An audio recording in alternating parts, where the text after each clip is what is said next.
Baik Kak Elia, Assalamualaikum warahmatullahi wabarakatuh. Shalom, salam kebajikan Kak. Ya, silakan. Shalom. Pertanyaan saya Kak, ini saya cuma mau nanya Kak ya, Kak, supaya mau ya tahu aja secara historis kalian karena kalau seperti kata Kak Elia kan, kalau konsep asumsi teologis dan historis jelas yang menang historis dong, benar kan? Oh. Saya hanya mau menanyakan ini Kak, berarti Yesus Kristus itu bangsanya bangsa Israel ya Kak? Iya, dia dari Israel, seorang Yehuda. Dia dari Yehuda. Lalu pertanyaan saya tuh, berarti yang mana yang benar nih? Kristen duluan atau Yahudi Kak? Atau Kristen ini sebenarnya yang Yahudi sebenarnya? Karena ada anggapan yang saya pernah dengar tuh ada namanya Yahudi Purba atau Yahudi Purba itu Kristen yang sebenarnya Kak.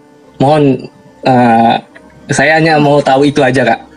Maksudnya saya harap Kakak tahu ya arti pertanyaan saya. Maksudnya makna dari pertanyaan saya. Iya, oke. Simpelnya begini. Arti Kristen itu apa dulu? Ya, Kristen itu artinya pengikut Mesias, pengikut Kristus ya. Kristen itu kan Kristianos, yang artinya pengikut Kristus. Nah, gitu. Nah, Yahudi itu apa, Ilya? Yahudi itu iman orang-orang Yahudi, orang-orang Yehuda. Ya, itu hanya beda sedikit saja. Nah, Yahudi itu sebenarnya sebagai bangsa, sebagai bangsa ya, bangsa lebih ke sukunya mereka, sedangkan keagamaan orang Yahudi adalah Yudaisme. Ya, jadi sebenarnya kamu jangan mempertanyakan Yahudi dan Kristen, bukan, tapi Yudaisme dan Kristen. Nah, apakah Yudaisme adalah Kristen? Tidak. Tapi Kristus adalah seorang Yudaisme. Dia seorang Yahudi, bangsa Yahudi, dan menganut iman Yudaisme. Tetapi bagaimana dengan umat perjanjian lama? Nah, kita lihat perjanjian lama. Apa yang dijanjikan Tuhan kepada Adam dan Hawa? Kita buka ya. Apa yang dijanjikan kepada Adam dan Hawa? Bentar, saya buka.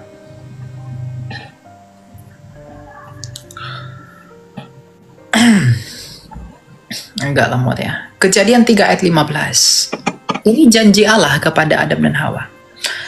Aku akan mengadakan permusuhan antara engkau dan perempuan ini. Engkau di sini adalah ular. Antara keturunanmu dan keturunan ular ini dengan keturunan perempuan itu, keturunannya akan meremukkan kepalamu dan engkau akan meremukkan tumitnya. Jadi, yang dijanjikan oleh Allah kepada Adam dan Hawa itu bukan agama. Bukan. Dia nggak pernah janjikan, aku akan memberikan ini untuk sempurna. Enggak. Dia hanya menjanjikan keturunan perempuan yang akan meremukkan kepala ular. Dan itulah Kristus. Karena itu penyelamat yang diterima. Nah, setelah Adam apakah berhenti? Enggak. Musa. Tuhan berfirman kepada Musa, aku akan membangkitkan seorang nabi seperti engkau ini. Kemudian juga kepada Yeremia. Kemudian kepada Mika. Mika mengatakan dia akan datang dari Migdal Eder. Hai menara kawanan domba. Nah, kemudian Yesaya mengatakan dia adalah hamba Tuhan yang menderita. Dia akan ditusuk, ditikam, dan oleh bilur-bilurnya kamu menjadi sembuh. Para nabi menubuatkan dia.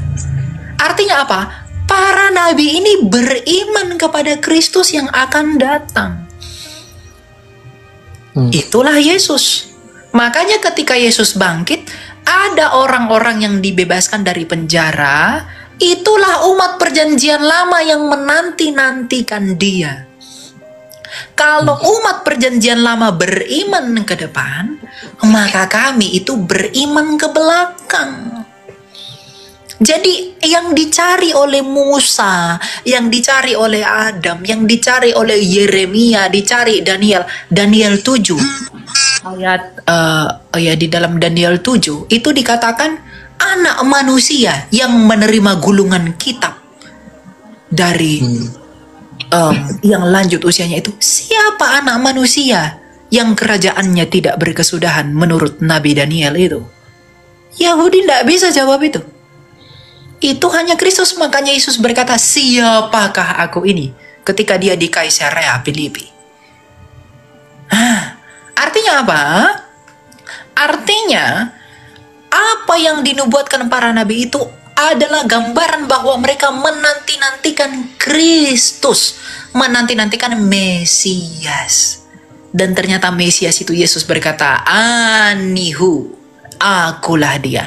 Makanya Yesus berkata dalam Yohanes 8 ayat 24, kalau kamu tidak percaya bahwa Anihu ego eimi, kamu akan mati dalam dosamu. Jadi yang dirindukan si Musa, dirindukan si Yeremia, dirindukan si Yesaya, dan yang mereka nubuatkan itu ya Yesus. Dan mereka beriman ke depan, kami beriman ke belakang. Itu poinnya. Makanya Yesus Kristus itulah puncak keselamatan, karena di dalam salibnya itu dia menyelamatkan ke belakang dan dia menyelamatkan ke depan. Nah, makanya orang Yahudi ada banyak. Ada Yahudi Mesianik yang percaya Yesus. Ada Yahudi ultra ortodoks yang tolak Yesus. Ada Yahudi biasa yang tolak Yesus juga. Berarti Yahudi yang di Israel sekarang itu Yahudi itu kebanyakan Yahudi rabbinik. Jadi mereka tolak Yesus. Tolak Yesus. Tetapi ada mereka komunitas kecil Yahudi Mesianik yang terima Yesus. Karena murid-murid Yesus sendiri pun orang Yahudi. Dia pakai topi-topi tinggi itu kayak. Ya. Itu Yahudi, itu para rabi. Itu mereka yang mayoritas Kak, yang Yahudi yang sekarang ini yang menolak. Yang mayoritas yang menolak. Sekarang yang di Israel sekarang yang mayoritasnya yang begitu Kak. Iya, yang menolak. Betul. Yang menolak. Dan yang menolak, kenapa orang Israel sampai sekarang bebal? Tetap menolak Yesus. Ada alasannya. Bentar ya, saya buka di dalam Roma.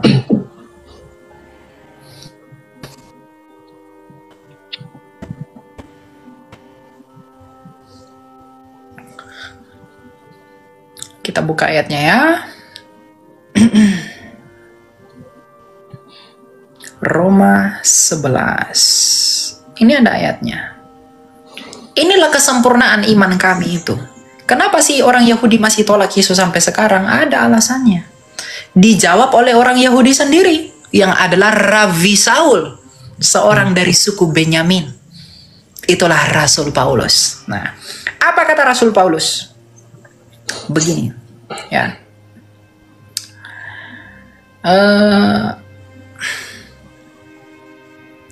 Begini kata Rasul Paulus. Sebab jika pelanggaran mereka berarti bagi kekayaan dunia. Oh, mulai dari ayat 11 saya lihat ya. Ini judulnya Israel tersandung, bangsa-bangsa lain selamat. Maka aku bertanya, adakah mereka tersandung dan harus jatuh? Sekali-kali tidak. Tetapi oleh pelanggaran mereka keselamatan telah sampai kepada bangsa-bangsa lain, supaya membuat mereka cemburu. Ayat 12, sebab jika pelanggaran mereka berarti kekayaan bagi dunia, dan kekurangan mereka kekayaan bagi bangsa-bangsa lain, terlebih-lebih lagi kesempurnaan mereka. Aku berkata kepada kamu, hai bangsa-bangsa bukan Yahudi, justru karena aku adalah rasul untuk bangsa-bangsa Yahudi, aku menganggap hal itu kemuliaan bagi pelayananku, yaitu kalau aku dapat membagikan cemburu di dalam hati kamu sebangsaku menurut daging, dan dapat menyelamatkan beberapa orang dari mereka. Sebab jika penolakan mereka berarti perdamaian bagi dunia, dapatkah penerimaan mereka mempunyai arti lain daripada hidup dari antara orang mati? Jikalau roti sulung adalah kudus, maka seluruh adonan juga kudus. Dan jikalau akar adalah kudus, maka cabang-cabang juga kudus. Karena itu apabila beberapa cabang telah dipatahkan dan kamu sebagai tunas dia telah dicangkokkan di antaranya dan turut mendapat bagian dalam akar pohon zaitun yang penuh getah, janganlah kamu bermegah terhadap cabang-cabang itu. Artinya, kalau Israel tidak memberontak, tidak melanggar ketentuan Allah, ya, kita tidak dapat bermegah. Karena apa? Ya, karena oleh pelanggaran mereka lah bangsa-bangsa lain selamat. Jadi orang Israel sekarang masih bebal karena masih ada di luar Israel yang belum terima Kristus. Nanti kalau orang di luar Israel sudah menerima Kristus, semua masuk penuh dan genap kepada Kristus, barulah Israel akan bertobat. Disitulah kesudahannya. Jadi kenapa? Berarti oleh sebab itu makanya profet-profet ini banyak diturunkan di daerah situ Kak ya? Karena mereka tuh selain bangsa pilihan, dan juga bangsanya itu banyak perlu diperbaikin gitu sama orang-orang penting atau profet-profet. Bukan. Gimana tuh Kak? Kenapa nabi itu hanya dari bangsa Israel? Karena, ya, itu, karena keselamatan itu hanya datang dari bangsa Yahudi. Mazmur 147 ayat 19 sampai 20. Tuhan berkata, Ia hanya memberikan hukum-hukumnya bagi bangsa Israel, dan kepada bangsa-bangsa lain Ia tidak berbuat demikian. Makanya mohon maaf, makanya kami tidak menerima nabi dari umat muslim sebagai nabi, karena dia bukan dari Israel. Dan dia bukan keturunan Israel yang meneruskan janji Mesias dan kenabian. Nah, itu yang membuat kami menolak. Bukan karena iri dengki bla bla bla, enggak, tapi karena memang di luar perjanjian itu. Karena yang dijanjikan Tuhan adalah dalam Kejadian 17. Itu perjanjian kekal bersama dengan keturunan Abraham melalui Ishak dan Yakub. Dan Yakub inilah Israel. Makanya dikatakan Allahnya Abraham, Ishak dan Yakub. Gitu. Ya. Baik. Terima kasih Kak. Ya, ada lagi yang mau kamu tanya? Ya. Mengenai ini juga Kak, mengenai ikonografi ya Kak ya, penggambaran secara warna tentang Tuhan Yesus itu Kak. Tuhannya Kakak, di penggambaran itu kan saya lihat dia memegang buku ya Kak. Jadi di dalam penerjemahan buku itu dia memegang buku kehidupan. Buku kehidupan itu Injil kah atau ada makna lain Kak? Itu kitab kehidupan. Ntar ya saya buka ya. Kitab kehidupan itu ada disinggung. Kitab kehidupan itu Injil atau Bukan Yesusnya Injil sendiri itu yang Injil Kak. Dalam penggambaran itu kan di tiap penggambaran itu ada makna-maknanya, mengapa dia pakai warna ini, warna itu gitu nah Kak. Iya. Biasanya dipakai oleh teman-teman dari ortodoks ya. Tapi mengenai kitab kehidupan, bentar ya. Mengenai kitab kehidupan itu adalah orang-orang yang percaya kepada Yesus, maka mereka ada di dalam kitab kehidupan itu. Sedangkan coba kita lihat Wahyu 20 ayat 15. Dan setiap orang yang tidak ditemukan namanya tertulis di dalam kitab kehidupan itu, ia dilemparkan ke dalam lautan api itu.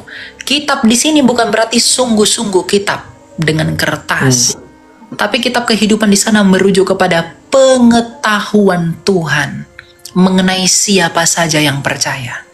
Nah, dan orang yang tidak ada namanya dalam kitab kehidupan adalah mereka-mereka yang menolak Kristus, yang menolak anugerah. Sedangkan mereka yang namanya di dalam kitab kehidupan itu adalah mereka yang menerima anugerah Tuhan di dalam Yesus. Jadi kalau kita percaya Yesus, ya kita ada dalam kitab kehidupan itu.